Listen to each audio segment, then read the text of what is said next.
गंग गणपतये नमो नमः।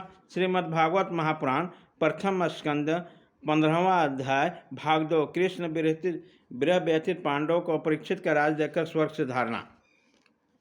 सोने बैठने टहलने अपने संबंधों में बड़ी बड़ी बातें करने तथा भोजन आदि करने में हम प्राय एक साथ रहा करते थे। किसी किसी दिन मैं व्यंग से उनसे कह बैठता, मित्र तुम तो बड़े सत्यवादी हो। उस समय भी वो महापुरुष अपनी महानुभावता के कारण जैसे मित्र अपने मित्र का पिता अपने पुत्र का अपराध सह लेता है, उसी प्रकार मुझे दुर्बुद्धि के अपराधों को सह लिया करते हैं। महाराज जो मेरे सखा पित्र में प्रिय मित्र नहीं मेरे हृदय ही थे, उन्हें पुरुषोत्तम भगवान से मैं रहित हो गया। भगवान की पत्नियों को द्वारका से मैं अपने साथ ला रहा था, परंतु मार्ग में दुष्ट गोपों ने मुझे कबला की भांति हरा दिया और मैं इनको रक्षा नहीं कर सका। वही मेरा गांडू धनुष, वही बाण, वही रथ है, वही घोड़े हैं, वही मैं रथी अर्जुन है, जिसके सामने बड़े बड़े राजा लोग सिर झुकाया करते हैं।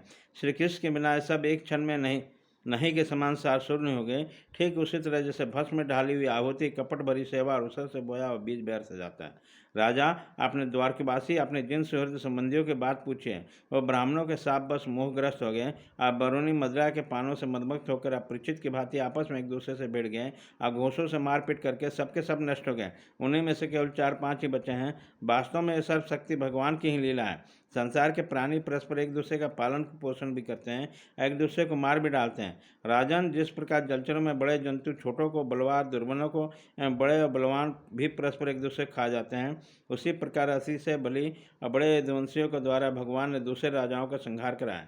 तत्पश्चात यदुवंशियों के द्वारा एक से दूसरे यदुवंशी का नाश करा के पूर्ण रूप से पृथ्वी का भार उतार लिया।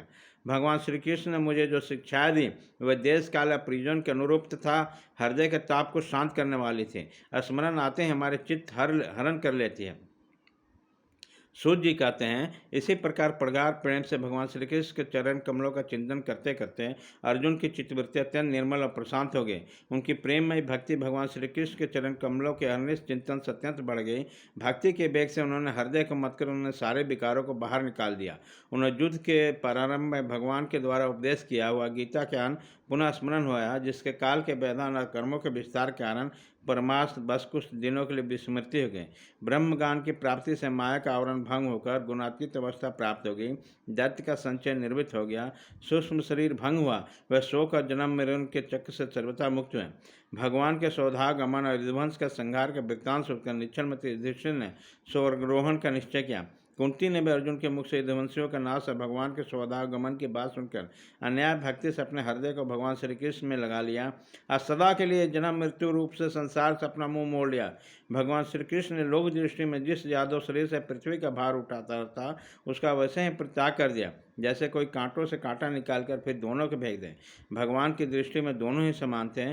जैसे नट के समान मत्स्य आदि रूप धारण करते हैं और फिर इसका त्याग कर देते हैं, वैसे ही उन्होंने जिस यादव शरीर का पृथ्वी का भार दूर किया उसे त्याग दिया। जिनकी मधुर लीलाएं श्रवण करने योग्य है, उन भगवान श्री कृष्ण ने जब अपने मनुष्य के से शरीर का इस पृथ्वी पर परित्याग किया, उसी दिन विचारहीन लोगों का धर्म में फंसाने वाला कलयुग आ धमका। महाराज युधिष्ठिर से कलयुग का फैलना छिपा न रहा। उन्होंने देखा देश में, नगर में, घरों में, प्राणियों में लोभ, असत्य, छल, हिंसा आदि धर्म बढ़ती गई। तब उन्होंने महाप्रस्थान का निश्चय किया और उन्होंने अपने विनयी पुत्र परीक्षित को, जो गुणों के उन्हीं के समान थे, समुद्र से घिरी हुई पृथ्वी के सम्राट पद पर हस्तिनापुर में अभिषेक किया। उसने मथुरा के सूर्य सेनापति के रूप में अनिरुद्ध के पुत्र ब्रज का अभिषेक किया। इसके बाद सम्राट युधिष्ठिर ने प्रजापत्य यज्ञ करके आहूनि आदि अग्नियों को आपस अपने में लीन कर दिया, अर्थात गृहस्थ के धर्म से मुक्त होकर उन्होंने संन्यास ग्रहण किया। युधिष्ठिर ने अपने सब वस्त्र आभूषण आदि वहीं छोड़कर ममता और अहंकार से रहित समस्त बंधन काट डाले। अपने दृढ़ भावना से वाणी को मन को प्राण में, प्राण को अपान में और अपान को उनकी क्रिया के साथ मृत्यु में, अमृत्यु को पंचभूत शरीर में लीन कर दिया। इस प्रकार शरीर को मृत्यु रूप का अनुभव करके उन्होंने त्रिगुण में मिला लिया। त्रिगुण को मूल प्रकृति में, सर्व कारण रूपा प्रकृति को आत्मा में और आत्मा का विनाशी ब्रह्म में विलीन कर दिया। उनको यह अनुभव होने लगा कि यह संपूर्ण प्रपंच ब्रह्म स्वरूप है। इसके पश्चात उन्होंने चीर वस्त्र धारण किया, अन्न जल का त्याग कर दिया, मौन ले लिया और कैश खोल कर विचारने लगे। वह अपने रूप को ऐसा दिखाने लगे जैसे कड़, जड़, उन्मत्त या पिशाच हो। फिर वो बिना किसी को बाट देखे, बहरे की तरह बिना किसी की बात सुने घर से निकल पड़े, हृदय में उस परम ब्रह्म का ध्यान करते हुए, जिसको प्राप्त करके फिर लौटना नहीं होता। उन्होंने उत्तर दिशा की यात्रा, जिस पर बड़े बड़े महात्मा जन जा चुके थे, भीमसेन, अर्जुन और युधिष्ठिर के छोटे भाइयों ने देखा कि अब पृथ्वी में सभी लोग अधर्म के सहायक कलयुग ने प्रभावित कर डाला है। इसलिए वो कृष्ण चरणों की प्राप्ति का दृढ़ निश्चय करके अपने बड़े भाई के पीछे पीछे चल पड़े।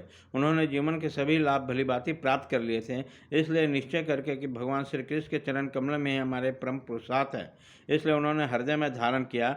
पांडव के हृदय में भगवान श्री कृष्ण के चरण कमलों के ध्यान से भक्ति भाव मुड़ आया।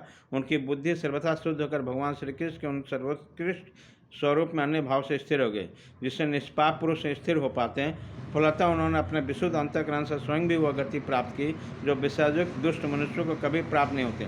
संयमी और श्री कृष्ण के प्रेमाभिवेश में भगवान में विदुर जी ने भी अपने शरीर के प्रभा क्षेत्र से त्याग दिया। उसी समय उन्होंने लेने आए पितरों के साथ अपने लोक जमलोक को चले गए। द्रौपदी ने देखा कि अब पांडव लोग निरपेक्ष हो गए हैं, तब अन्य प्रेमी भगवान श्री कृष्ण का चिंतन करके उन्हें प्राप्त हो गए। भगवान के प्यारे भक्त पांडवों के महाप्रयाण की इस पवित्र और मंगलमय कथा को जो पुरुष कथा श्रद्धा से सुनता है वह निश्चय भगवान की भक्ति और मोक्ष प्राप्त करता है।